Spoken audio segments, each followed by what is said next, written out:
সম্মানিত সাংবাদিক বন্ধুগণ, আসসালামু আলাইকুম রহমতুল্লাহ। আমি বেশ কিছুদিন পরেই আজকে আবার আপনাদের সামনে হাজির হয়েছি। মাঝখানে আমার হার্টের স্ট্যান্টিং ছিল, সেই জন্য কিছুদিন রেস্টে ছিলাম। তো আপনারা দেখেছেন যাওয়ার সময় যে ইউরোপীয় ইউনিয়নের একটি হাই লেভেল ডেলিগেশন আজকে আমির জামাতের সাথে সাক্ষাৎ করতে আসছেন, এবং সেখানে ইউরোপিয়ান ইউনিয়নের ডেপুটি চিফ যিনি ছিলেন তিনি এটাকে লিড করেছেন, এবং বাংলাদেশি ইউরোপিয়ান ইউনিয়নের যিনি অ্যাম্বাসেডার তিনি এখানে উপস্থিত ছিলেন। দীর্ঘ সময় ধরে আলোচনা হয়েছে। আলোচনার মূল কনসেন্ট্রেশন ছিল আগামী নির্বাচন, তারপর অবজারভার পাঠানোর যে বিষয়টি, এবং একটা এগ্রিমেন্ট করা বাংলাদেশ এবং ইউরোপিয়ান ইউনিয়নের সাথে, রোহিঙ্গা ইস্যু, এই সব কিছু মিলেই আলোচনা হয়েছে। আমরা বলেছি যে বাংলাদেশে একটা ফেয়ার এবং ক্রেডিবল ইলেকশন অত্যন্ত জরুরি, কারণ বিগত 55 বছরে বাংলাদেশের যে ক্রাইসিস তৈরি হয়েছিল এর অন্যতম প্রধান কারণ ছিল সুষ্ঠু এবং সঠিক নির্বাচনের অভাব। এবং আমরা এটা দৃঢ়ভাবে বিশ্বাস করি, এই যে স্টেলমেটটা তৈরি হয়েছে বাংলাদেশের রাজনীতির অঙ্গনে, এটার জন্য আজকে অত্যন্ত প্রয়োজন হচ্ছে আগামী একটি সুষ্ঠু এবং অবাধ নির্বাচন। যদি আগামী নির্বাচনটি অবাধ এবং সুষ্ঠু না হয়, নিরপেক্ষ না হয়, তাহলে ক্রাইসিস কিন্তু শেষ হবে না, ক্রাইসিস আবার নতুন করে তৈরি হবে এবং এটা আরও গভীরতর হবে। আমরা এটা তাদেরকে স্পষ্ট বলেছি এবং আমরা আশঙ্কার কথা বলেছি।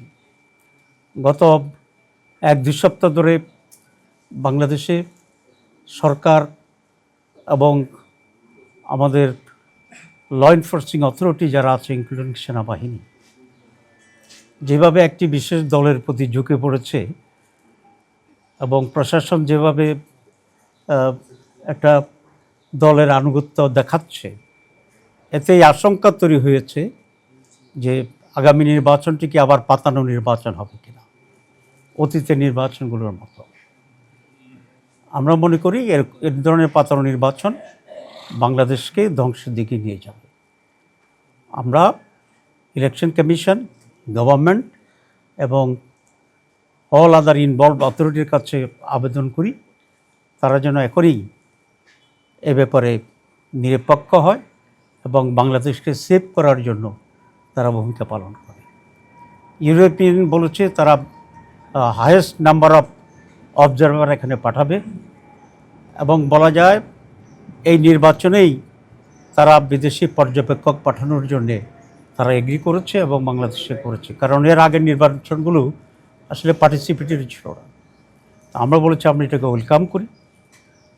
এরপর ওনারা কনসার্ন ফিল করেছেন যে রোহিঙ্গা ইস্যু কী হবে।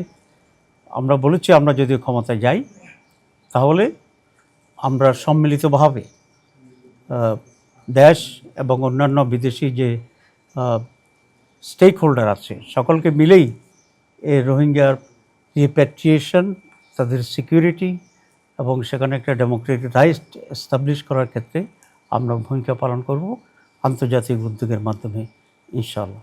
তো তারাও এটা বলেছে, রোহিঙ্গাদের আপনারা জানেন যে হাইয়েস্ট ডোনার হচ্ছে ইউরোপীয় ইউনিয়ন।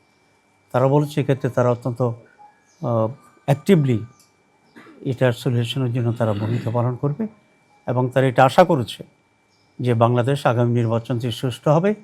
এবং জামাত ইসলামীর পক্ষ থেকে আমরা তাদেরকে আশ্বস্ত করেছি যে নির্বাচন সুষ্ঠু এবং অবাধ হওয়ার জন্যে যা কিছু করার প্রয়োজন জামাত ইসলামী সেটা করবে এবং সহযোগিতা করবে। আমরা যেটা মনে করি সেটা হচ্ছে একটা সুষ্ঠু নির্বাচনের জন্যে সকলের ভিতরে একটা আন্ডারস্ট্যান্ডিং থাকা দরকার। কারণ রাজনৈতিক দলগুলো যদি সহযোগিতা না করে তাহলে শুধু ইলেকশন কমিশন আর গভর্নমেন্টকে দিয়েই নির্বাচন সুষ্ঠু হবে না। সুতরাং ওই ক্ষেত্রে আমরা ডায়ালগকে ইনভাইট করি, how to make a fair election এবং কীভাবে একটা কনজেনটাল অ্যাটমসফিয়ার তৈরি হয়। আমির জামাত যখন তারেক সাহেবের সাথে কথা বলেছিলেন তাকে কন্ডোলেন্স দেওয়ার সময় উনি যেটা উল্লেখ করেছিলেন যে একটা সুষ্ঠু নির্বাচনের মাধ্যমে যে আউটকামই আসে রেজাল্টে, যারাই মেজরিটি হয়, যারাই গভর্নমেন্টে থাকে, যারা অপোজিশন হয়, কিন্তু বাংলাদেশকে এগিয়ে নিয়ে যাওয়ার জন্য আমাদের ভিতরে একটা কমন আন্ডারস্ট্যান্ডিং থাকা উচিত, কোঅপারেশন থাকা উচিত। আমরা মনে করি সেটাও হইতে পারে। 3 নম্বর যেটা আমরা বলেছি যে আমরা যদি ইনশাল্লাহ মানুষের সহযোগিতায় আমরা যদি মেজরিটি পাই, তাহলে জামাত একক পার্টি হিসেবে সরকার করবে না, আমরা সকলকে ইনক্লুড করেই সরকার গঠন করার জন্য আমরা চেষ্টা করব। সেটার 2টা পার্ট থাকতে পারে। একটা হচ্ছে আমরা যদি মেজরিটি থাকি তাহলে তো স্ট্রং অপোজিশন হিসাবে আরেকটি দল থাকবে নিঃসন্দেহে। আর আমরা যদি একটা বিশাল জোটের মাধ্যমে ইলেকশন করছি বা বহুদল, তারা সকলেই আমাদের সরকারের ভিতরে থাকবে। সেই হিসাবে কোনো দলীয় নয়, একটা ওটাও এক ধরনের ন্যাশনাল গভর্নমেন্টের আকারেই আমরা দেশ পরিচালনা করব ইনশাল্লাহ। তো নির্বাচনে লেভেল প্লেইং ফিল্ড যে কথা বলা হয়, তো সেটা যদি মেনটেন করতে হয়, তাহলে আপনি যদি আমাকে 2টা পুলিশ দেন পাহারায়, তাহলে আরেকজনকে 2টাই দিতে হবে, অ্যাটলিস্ট মেইন অপোজিশনকে। আপনি যদি আমাকে 3 দিনে আমার ভোটারশিপ করতে দেন, তাহলে আরেকজনকে কমপক্ষে 4 দিনে হইলেও তাকে ভোটার বানানোর এই সুযোগটা থাকা উচিত। কিন্তু আমরা দেখছি যে ট্রিটমেন্টটা ঠিক এরকম হচ্ছে না। অ্যান্ড এটা obvious, everybody is seeing this. এটা এমন না যে খুব সূক্ষ্মভাবে হচ্ছে। আমার মনে হয় আপনাদের সকলেরই চোখে পড়ার কথা। আমরা এত আগে এটা বলতে চাই না। আমরা আশা করি সরকার এবং ইলেকশন কমিশন এনাফ স্টেপ নেবে একটা সুষ্ঠু নির্বাচনের জন্য, এবং সেই পর্যায় পর্যন্ত যেতে হবে না বলেই আমরা আশা করছি, এবং এই আশার উপর থেকেই আমরা আমাদের চেষ্টা চালিয়ে যাব। Thank you.